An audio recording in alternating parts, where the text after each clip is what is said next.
Boa noite a todos. Sejamos muito bem-vindos a essa casa. Que Jesus nos abençoe nessa noite de terça-feira. Como dito hoje, nós estudaremos o Evangelho segundo o Espiritismo, o capítulo 23 do Evangelho, Estranha Moral. Neste capítulo do Evangelho é um capítulo muito esclarecedor, porque muitas vezes, talvez a primeiro olhar nesse livro que é o Evangelho segundo o Espiritismo, talvez até os nossos irmãos de outras crenças, ou até nós em primeiro momento, possamos analisar que o Evangelho segundo o Espiritismo é um Evangelho do Espírita, ou um Evangelho que vem substituir os Evangelhos como o Novo Testamento e o Velho Testamento. Mas, na verdade, lendo a introdução do Evangelho segundo o Espiritismo, Kardec já vai esclarecer-nos que o Evangelho, constituindo especificamente o Novo e o Velho Testamento, é uma gama de conhecimento, informações, rica em cenários, em histórias, mas que Kardec, para formular o Evangelho segundo o Espiritismo, ele vai se ater a um ponto específico do Evangelho da vida do Cristo. E esse ponto é o ponto moral. Então Kardec elabora o Evangelho segundo o Espiritismo para trazer a moral do Cristo e desenvolvê-la, e contribuir. Então, o livro Evangelho segundo o Espiritismo, ele contribui com o Novo Testamento, ele contribui com o Velho Testamento. Como diz o primeiro capítulo desse Evangelho, não vim destruir a lei. Então, ele complementa. Mas ele tem um cunho moral.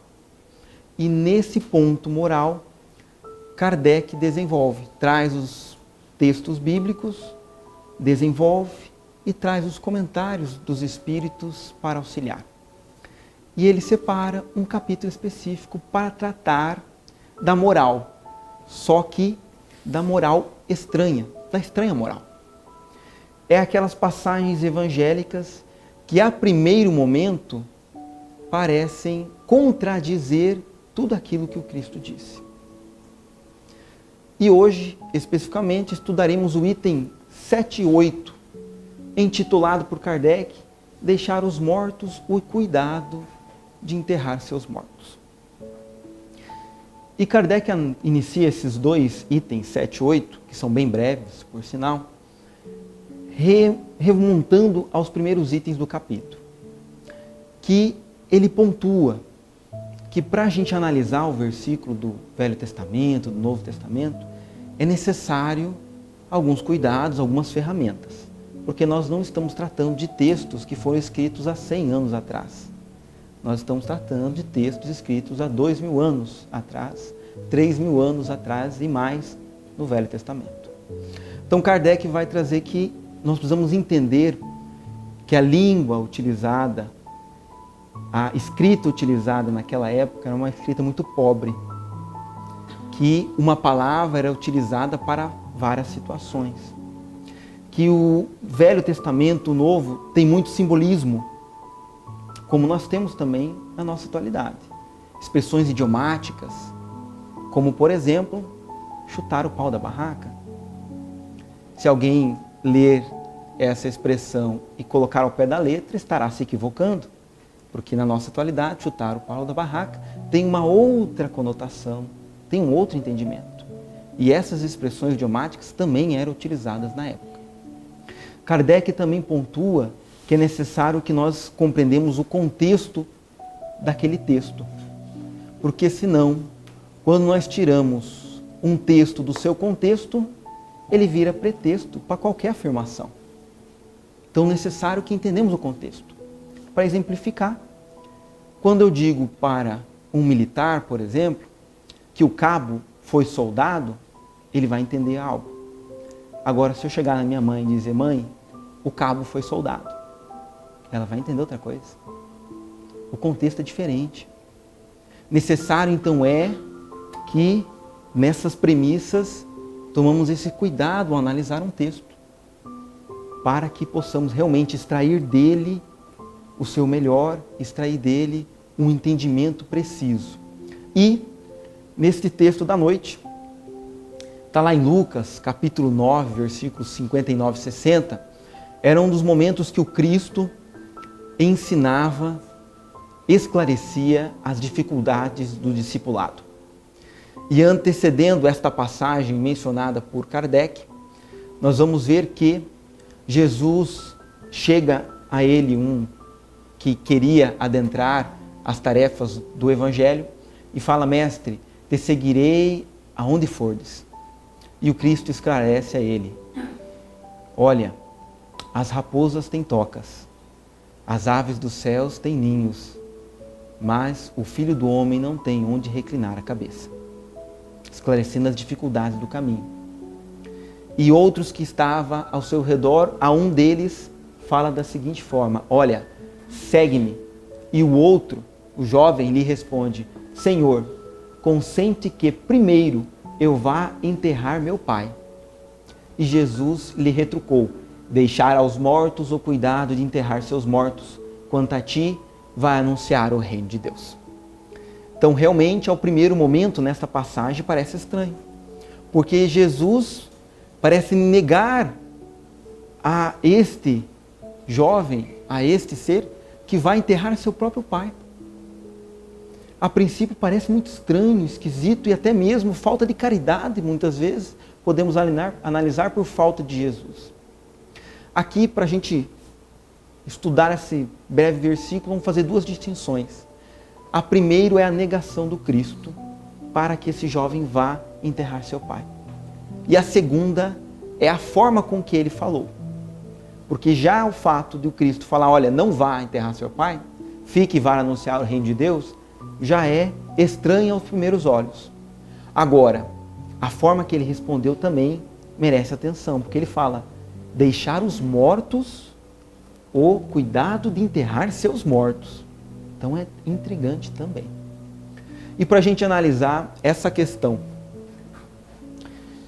do contexto e desta recusa de Jesus para enterrar o seu próprio pai ao jovem, nós vamos buscar no livro psicografado por Divaldo Franco, pelo Espírito Joana de Ângeles, intitulado Jesus e Atualidade, no capítulo Jesus e Decisão. Joana de Ângeles vai nos auxiliar, dando para nós o contexto e até mesmo um pouquinho da cultura hebraica. Joana de Ângeles nos esclarece que na época do Cristo, há mais de 2000 anos, era muito comum a visão da sociedade para com os filhos que ficaram de enterrar seus pais. Deveriam cumprir todas as questões ritualísticas, os atendimentos à questão religiosa, e tudo aquilo que estava prescrito na sociedade, o filho deveria realizar no enterro do seu pai para ser considerado socialmente, pela sociedade, um bom filho. Mas vai mais além. Pode, em algumas famílias, dependendo da questão patriarcal, o pai deixar em testamento que se o filho não executasse aqueles preceitos no seu enterro, ele não teria direito à herança que lhe cabia. Necessitava, então, realizar o enterro do pai, proceder com todas as questões da sociedade que exigia, para que ele pudesse fazer parte da divisão das heranças do pai. Então, nesse ponto, nos esclarece Joana de Ângeles que Jesus penetrou e sabia o motivo real da recusa daquele jovem. Porém, deixou o livre para decidir. Porque no primeiro situação, quem fala que quer seguir o Cristo é a própria pessoa. Fala: mestre, te seguirei aonde fordes. Mas nesse momento, nesta passagem, é Jesus que convida. Vamos seguir, vem comigo. E ele dá, a princípio, uma posição justa. Mas Jesus conhecia o fundo da sua intenção e o desafia, no bom sentido, e o coloca para ele uma situação diferente. E aí Joana, olha, conclui Joana, ele foi sepultar o progenitor e não voltou, perdeu a oportunidade, e muitos ainda agem desta forma. Então, nesse contexto, a questão do Cristo, no momento que ele recusa, pede para aquele jovem não enterrar seu pai e seguir com ele, na verdade, Cristo estava alertando a este moço que a sua intenção, na verdade, não era segui-lo. Era, na verdade, garantir a sua parte na herança. E aí, Joana de Ângeles nos faz a reflexão. Olha, que possuís de real que a morte não te arrebatará e o que seguirá contigo? Nos questiona Joana de Ângeles. Usa de severidade neste exame de consciência e toma o lugar do jovem convidado. Que responderias a Jesus neste momento? Muitas vezes não nos encontramos na mesma posição com o jovem, mas com certeza nos encontraremos na nossa caminhada em posição semelhante. Porque muitas vezes entendemos que o trabalhar na seara do Cristo é unicamente realizar a divulgação da Boa Nova através da voz ou através de um serviço em algum núcleo religioso. Mas o evangelizar, o amar, o divulgar a Boa Nova consiste também na prática dentro do nosso lar.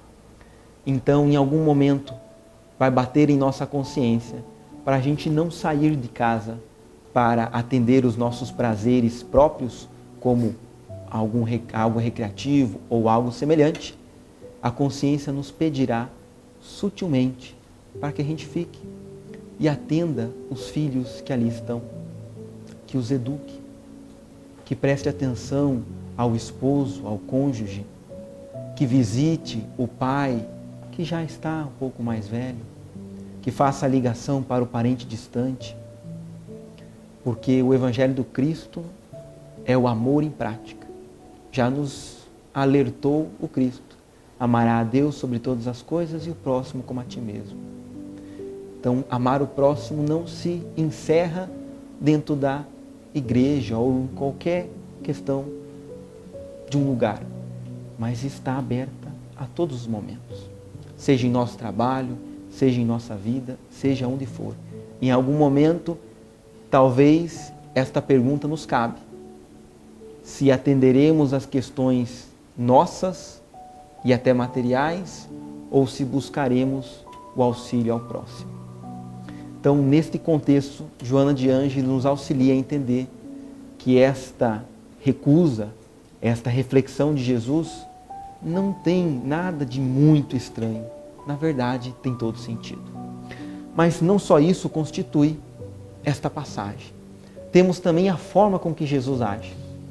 Ele responde ao moço: deixar os mortos, o cuidado de enterrar seus mortos. E isso intriga.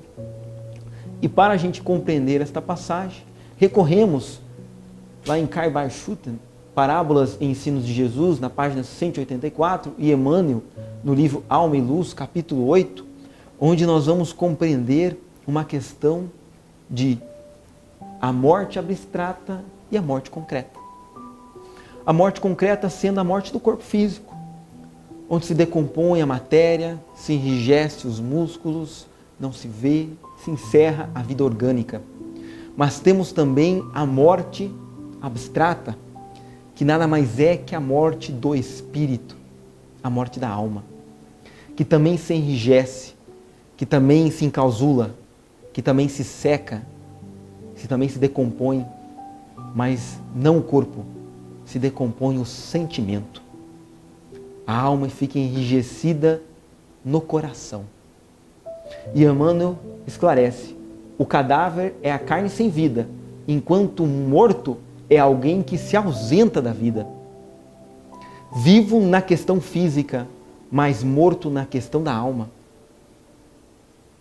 E para a gente compreender que esse momento, que essa palavra é amplamente utilizada, a gente nos recordemos da parábola do filho pródigo, que é uma parábola muito rica de ensinamentos, onde Jesus conta que um pai de família, representando já Deus, tinha 2 filhos, e um dos seus filhos mais novo, chegou a ele e lhe pediu: pai, me dê a parte que me cabe da herança neste momento. E o pai, seguindo, lhe reparte a parte da herança e lhe entrega. Dias depois, esse filho mais novo sai a país distante e gasta todo o seu dinheiro, toda a sua fortuna em devassidão. Passado alguns anos, estava sem nenhum recurso e na região que se situava se asseverou uma fome severa. Neste momento, ele, com muita fome, buscou se assalariar, trabalhar para sobreviver e conseguiu apenas o trabalho de alimentar os porcos, com a retribuição única de se alimentar com aquilo que sobrava dos porcos. E passando muita fome, muita necessidade, certa noite, na amargura, pensou consigo: falhei com Deus e com meu pai, mas se até os trabalhadores de meu pai têm pão a comer todo dia, o que eu faço aqui? Irei até meu pai e lhe direi: não mereço ser lhe chamado mais de filho, mas por misericórdia me assalaria. E não só no pensamento, mas também na ação, ele se direciona. E chegando à casa paterna, chegando ao lar, o pai avista ele e corre alegremente e beija repentinamente seu filho.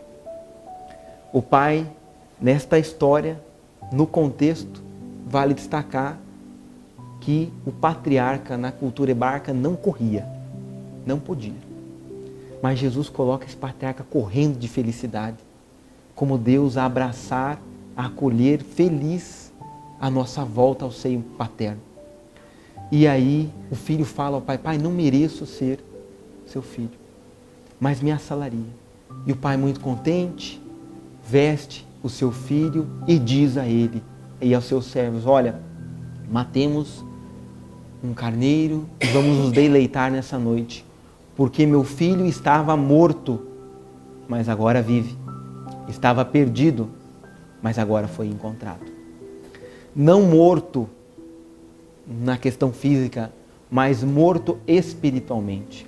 Da mesma forma com que Jesus pontua nesta passagem. Morto no espírito. E esta morte no espírito, como nos esclarece Caibar, como é terrível a morte da alma, a morte do espírito. Mais estranha e penosa coisa é a morte da alma que a morte do corpo. A morte do corpo é a libertação do nosso espírito, a volta para casa. Contudo, a morte da alma é a sua escravidão ao seu serviço da carne. Nos cercamos de tal forma, nos aprisionamos de tal forma que nós vamos ser escravos da própria carne, da própria questão material. Vivemos exclusivamente e com foco único na questão material. E aí nos esclarece Emmanuel que neste cenário há dominadores do mundo que se mostram distraídos em seus imponentes sarcófagos de orgulho. Se fecham de tal maneira que se acham em maior grau. Há também juízes imonados em covas de lama. Há legisladores mumificados em terríveis enganos da alma, esquecendo-se completamente da tarefa que lhe cabe e olhando exclusivamente para si, exclusivamente para atendimento aos seus prazeres, aos seus desejos. Temos também administradores encerrados em urnas infernais de inconfessáveis compromissos e sábios enrijecidos no gelo da indiferença. Temos jovens mortos no vício e velhos amordalhados no frio da negação. Então, neste momento, nesta morte simbólica, abstrata, nós morremos para a vida e vivemos exclusivamente na questão material. Então, esclarece Emmanuel: se proclamardes a verdade perante a todos eles, as almas cadaverizadas no esquecimento da lei, da divina lei, de certo responder-vos-ão com inércia, com a ironia e com a imobilidade. E aí, a exemplo da parábola do filho pródigo, necessário talvez chegará no momento supremo da fome, da deserção, da condição de extrema dor, para que a imobilidade, para que a inércia cesse, para que nós despertemos para a vida. Porque muitas vezes, comenta Emmanuel, que não podemos nos galvanecer na esfera do próprio eu. Não podemos nos fechar em nós mesmos, nos amarrar apenas aos nossos desejos e prazeres. Tenhamos que enxergar a vida como um todo. Porque, refletemos, qual que é o sentido da vida? Por que aqui estamos? Ou seja, por qual motivo nascemos? Para que nascemos? Ou seja, qual a finalidade da nossa existência? Por que aqui estamos? Sem saber, sem buscar, sem compreender, nós vivemos realmente seguindo a marcha. Então essas reflexões precisamos fazer brotar em nosso coração, buscar nas páginas consoladoras do Cristo. Mas essa busca não tem que ser de inércia, tem que ser com empenho. Precisamos compreender por que aqui estamos.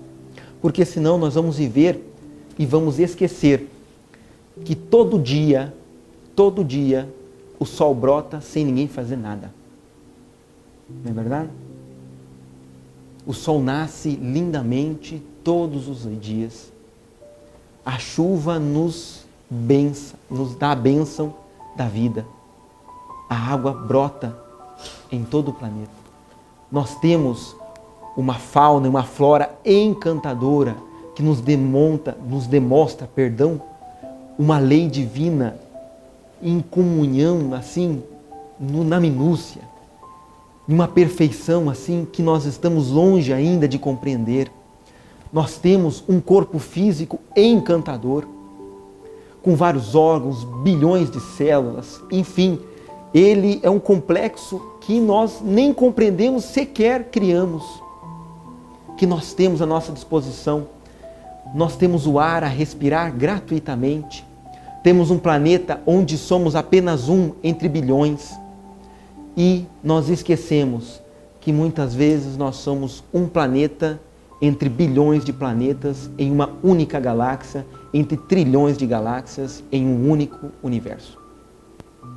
Esquecemos então desta grandeza divina que nos remonta a um Deus.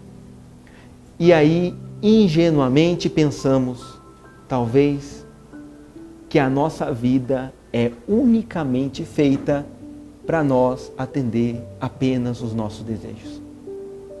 Para nós viver exclusivamente para nós e para aqueles que estão ao nosso lado como familiar, e ainda, muitas vezes, escolhemos qual familiar merece a nossa caridade, merece o nosso amor. A vida é mais. A vida é muito mais. Precisamos, então, compreender o sentido dela, entender a sua finalidade, entender os porquês, mas precisamos buscar, a fim de que nós caminhamos com segurança, a fim de que nós não sejamos os mortos da vida que Jesus mencionou em sua passagem. Desta forma, comenta Emmanuel, para a gente despertar e viver com todos, por todos e para todos, porque ninguém respira tão somente para si. Em qualquer parte do universo, somos usufrutuários do esforço e do sacrifício de milhões de existências. A lei divina é lei de cooperação. Lembremos da mensagem morredora, da pergunta que fizeram ao Cristo quando disse: Mestre, qual é o maior mandamento da lei? Amar a Deus sobre todas as coisas, com todo o seu espírito, com toda a sua força, e ao próximo como a ti mesmo. Eis o maior mandamento. Desta forma, esse despertar para viver para nós e para com todos é o amor. Necessário é fazer ele desabrochar em nosso coração. Precisamos desenvolvê-lo, a fim de que não percorremos toda uma caminhada, toda uma existência e chegamos ao seu final sem saber por que caminhou. Quais foram os nossos objetivos? Por que vivi? O que realizei? Para onde vou? Precisamos refletir e ponderar. E por fim, atendendo ao tempo, lembremos, sua existência terrena é apenas transitória e passageira. O corpo é apenas uma roupagem grosseira que reveste momentaneamente o espírito. Com efeito, é a vida espiritual a verdadeira vida. Nossa passagem na terra é breve. Chegamos e nosso momento de partir chegará. Isso nós não temos dúvida. Desta forma, aqui vivemos apenas um breve momento. E ele é muito breve. A qualquer momento, aliás, Deus pode solicitar o nosso retorno. Da forma que seja.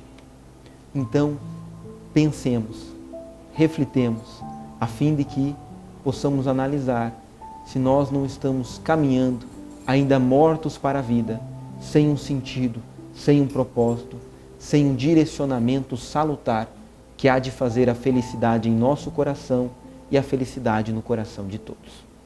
Que Jesus nos abençoe. Muito obrigado.